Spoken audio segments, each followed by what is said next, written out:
Hello అండి అందరికీ welcome back to our channel. ఎలా ఉన్నారు? బాగున్నారు కదా? సో టుడే రెసిపీ వచ్చేసి బెండకాయ మసాలా కర్రీ అండి. ఇదైతే చాలా టేస్టీగా ఉంటుంది అండ్ సింపుల్గా కూడా ఉంటుంది. మనం ఎక్కువ ఇంగ్రీడియంట్స్ వాడకుండా ఎంతో టేస్టీగా ఉండే ఈ బెండకాయ కర్రీని అయితే మనం ఈరోజు వీడియోలో చూద్దాం. వీడియో స్టార్ట్ చేసే ముందు మన ఛానల్ ఫస్ట్ టైం ఎవరైతే చూస్తున్నారో please to like, share and subscribe. So let us start our video.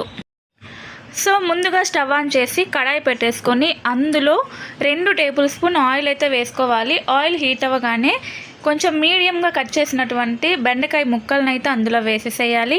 అలాగే కొంచెంగా సాల్ట్ అందులో వేయాలి. సో ఇదైతే కొంచెం బాగా ఫ్రై అవ్వాలండి. అండ్ లో ఫ్లేమ్లోనే పెట్టి మీరైతే ఫ్రై చేసుకోవాలి. మాడిపోతే మళ్ళీ టేస్ట్ అనేది వేరేలాగా ఉంటుంది. సో చూడండి, ఆల్మోస్ట్ ఫ్రై అయిపోయాయి. అండ్ ఇప్పుడు వేరే కడాయి పెట్టుకొని అందులోని ఒక 3 టేబుల్ స్పూన్ ఆయిల్ అయితే అందులో వేసేసుకోవాలి.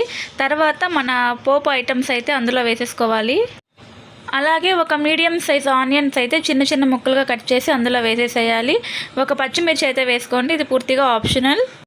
అండ్ కరివేపాకు కూడా అందులో వేసేసేయాలి. ఇది కొంచెం ఫ్రై అవ్వగానే అల్లం వెల్లుల్లి పేస్ట్ కూడా అందులో వేసేసి అది కూడా గోల్డ్ బ్రౌన్ కలర్ వచ్చే వరకు అయితే మనం ఫ్రై చేసుకోవాలండి. ఎందుకంటే అల్లం పేస్ట్ పచ్చివాసన వస్తుంది కదా, సో అదంతా స్మెల్ పోయే వరకు అయితే మనం ఫ్రై చేసుకోవాలి.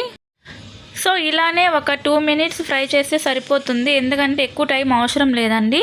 సో ఇప్పుడైతే నేను ఒక 4 టొమాటోస్ అయితే తీసుకొని దాన్ని మిక్సీలో వేసి ఇలా ప్యూరీలాగా అయితే రెడీ చేసుకున్నాను. సో ఈ టమాటో ప్యూరీని అయితే నేను అందులో వేసేస్తున్నాను. మీరు టమాటోలు చిన్న ముక్కలుగా కట్ చేసి కూడా వేసుకోవచ్చు, బట్ ఇలా చేస్తే టేస్ట్ బాగుంటుంది. అండ్ ఇందులోనే ఒక టేబుల్ స్పూన్ సాల్ట్ వేసుకోవాలి. అలాగే కొంచెంగా పసుపు కూడా యాడ్ చేసుకోవాలి. సో పసుపు వేసుకున్న తర్వాత ఇదైతే ఒక మినిమం ఒక 20 మినిట్స్ అయితే కుక్ అవ్వాలి. ఎందుకంటే ఆయిల్ అనేది పైకి వచ్చేదాకైతే మనం కుక్ చేసుకోవాలి. అప్పుడే టమాటా నుంచి వచ్చే పచ్చి స్మెల్ అయితే ఉండదు కర్రీలో. సో ఇప్పుడు ఒక 20 మినిట్స్ అయితే మనం వెయిట్ చేయాలి. ఈ లోపల నేను ఒక టిప్ అయితే మీకు చెప్తాను. మనల్ని చాలా ఇరిటేట్ చేసే ఇష్యూ అండి, వైట్ హెయిర్తో సఫర్ అయ్యే వాళ్ళు. ఈ టిప్ని అయితే ఖచ్చితంగా ఫాలో అవ్వండి.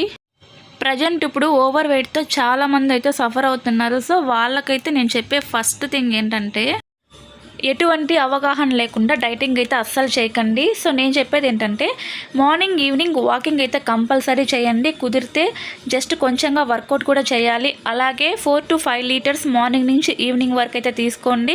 అలాగే టైంకి పడుకోండి. వెయిట్ లాస్ అవ్వాలనుకునే వాళ్ళు ఈ 3 అయితే ఖచ్చితంగా ఫాలోఅప్ చేయాలి. తర్వాత మీరు డైటింగ్ గురించి థింక్ చేయాలి. సో టిప్ నచ్చిందా? నచ్చితే ఫాలో చేయండి. సో చూడండి, ఆల్మోస్ట్ ఆయిల్ పైకి వచ్చేసింది. ఇప్పుడైతే మనం ఫ్రై చేసి పెట్టుకున్న బెండకాయ పీసెస్ని అయితే అందులో వేసేసేయాలి. సో చూడండి, నేను వేస్తున్నట్టు కొంచెంగా అలా వేసుకోండి, ఎందుకంటే విరిగిపోతాయి. అండ్ ఇది 1 మినిట్ కుక్ అయిన తర్వాత ఇందులో కొంచెంగా వాటర్ అయితే మనం యాడ్ చేసుకోవాలి. ఎక్కువ అవసరం లేదండి. సో లైట్గా కొంచెంగా వేసుకోవాలి. అండ్ ఇది థిక్ కన్సిస్టెన్సీ వచ్చే వరకు అయితే మనం లో ఫ్లేమ్లో కుక్ చేసుకోవాలి. హై ఫ్లేమ్లో పెట్టకూడదు, ఎందుకంటే ఆల్రెడీ ఇది గ్రేవీ లాగా వచ్చేసింది. సో ఇంకొంచెం దగ్గర పడితే గ్రేవీ అనేది చాలా బాగుంటుంది. అండ్ చూద్దామా గ్రేవీ ఎలా వచ్చిందో. సో ఇప్పుడైతే మనం ఇంకొక ఇంగ్రీడియంట్ యాడ్ చేయాలి. అదేంటంటే గరం మసాలా పౌడర్ అండి. సో నేనైతే ఇంట్లో ప్రిపేర్ చేసుకున్నాను, ఆల్రెడీ చెప్పాను కదా. అదైతే కొంచెంగా మనం యాడ్ చేసేసుకోవాలి. అండ్ గరం మసాలా వేసిన తర్వాత ఇదైతే ఒక 1/2 మినిట్ అలా కుక్ అయితే సరిపోతుంది, ఎక్కువ అవసరం లేదు. సో ఇప్పుడు ఫైనల్గా కొత్తిమీరతో గార్నిష్ చేసుకుంటే కర్రీ అనేది రెడీ అయిపోతుందండి. చూసారు కదా, చాలా బాగా వచ్చింది. అండ్ ఫైనల్లీ కర్రీ అయితే రెడీ అయిపోయింది. చూసారు కదా ఎంత బాగా వచ్చిందో. అండ్ సింపుల్ రెసిపీ కూడా, టేస్ట్ అయితే చాలా బాగుంటుంది. చాలా తక్కువ టైంలోనే చేసుకునే రెసిపీ అండి ఇది. మీరు కూడా తప్పకుండా మీ ఇంట్లో ట్రై చేసి ఎలా వచ్చిందో చెప్పండి. అండ్ మీకు ఏదైనా రెసిపీ కావాలంటే కమెంట్ బాక్స్లో అయితే కమెంట్ చేయండి. సో ఈ వీడియో నచ్చిందని అనుకుంటున్నాను. నచ్చితే మాత్రం please to like, share and subscribe. Thank you all. Signing off Anu talkies.